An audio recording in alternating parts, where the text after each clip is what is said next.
1000 FPS out of a Sony A7S III? Is that even real? Well, yeah, and today I'm going to show you how you can do that. So if you know the Sony A7S III, you know that this camera shoots at a maximum 240 frames per second. Then how the hell am I shooting 1000 FPS on this camera?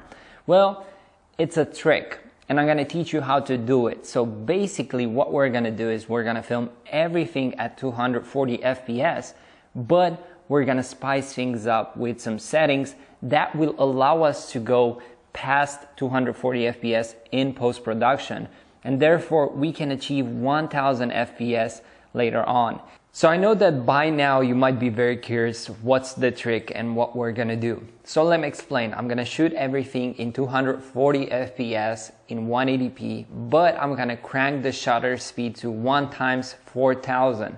You can go even higher the better. And this is where the trick comes in. The higher the shutter speed is, the easier our effect can work, because this is a post-processing method. And I'm going to show you where we get it back to the post-processing software, but until then I'm going to show you how we're going to shoot this. In order to shoot 1 × 4000, you need a ton of light, and therefore that's why we are using our Nanlite Forza 500, which is one of the most powerful lights I have. I have here a top light, which is a Forza 60. It's also a very powerful light. And we also have there our Nanlite Forza 60B with a projector lens that makes this beautiful light in the background and gives a really nice touch to the image. What we're gonna do next is I'm gonna fine tune the lighting and everything, and we're gonna throw some things in the air and show you how it looks. Then we're gonna go home and we're gonna apply the effect, and I'm gonna show you how a big difference that effect puts on the image and how more beautiful it looks in 1000 FPS. So let's go!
So guys, that was pretty impressive, right? It almost looks like a super slow motion camera that shoots really slow motion in slow motion.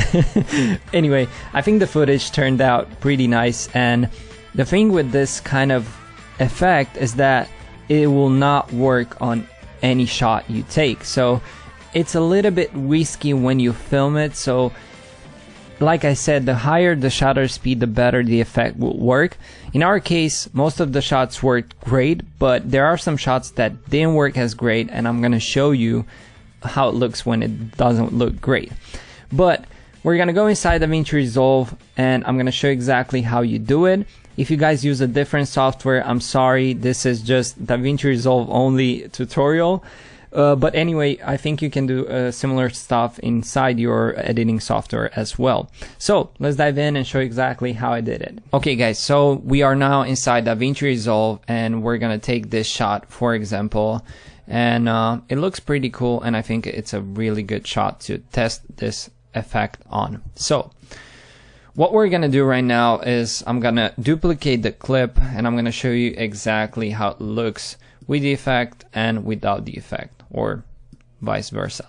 So what we're gonna do right now is we're gonna right click on the mouse, and we're gonna go to runtime curve, and here we're gonna expand our timeline a little bit, and we're gonna hit runtime speed, and we're gonna deselect runtime frame.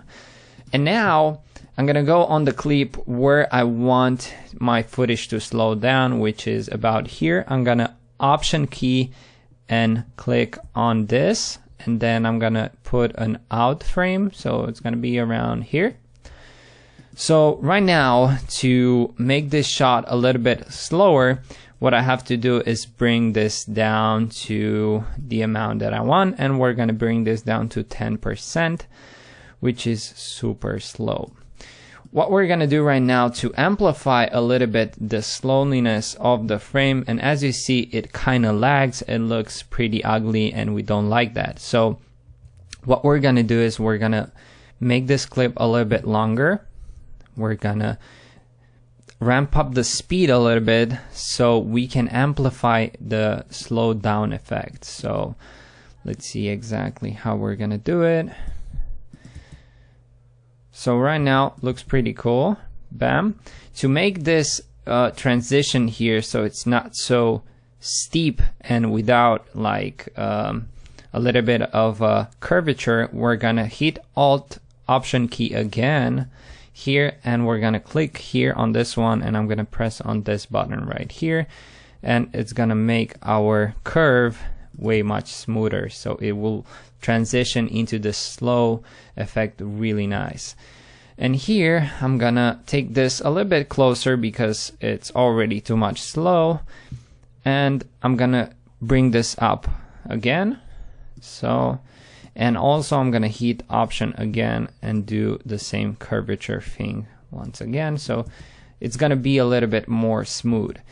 And only thing I have to do right now is go here into runtime and scaling and press this project settings to optical flow and then to speed warp.